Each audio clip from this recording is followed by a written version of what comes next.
Today we will talk about the tree. Tree is a very special data structure. It's like linked list. Linked list has value and next, but tree they have two next. One is the left, one is the right.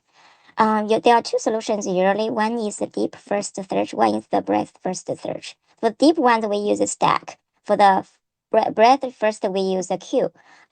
Stack and queue's difference is the stack is like this. This is closed and this is open.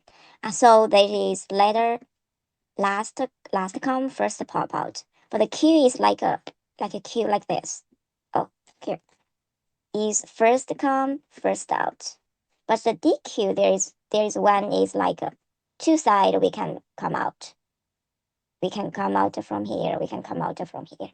Most of the situation we will use stack and DQ. Why do we use stack for the deep first search is because when we want to deep it's like this, then we want to get the last one, right? After we get the last one, we want the first popped out. This is the deep one. If the breadth ones is we like search like this, each level. If you want to get each level, then first come and first out. Then why we use the queue? Thank you.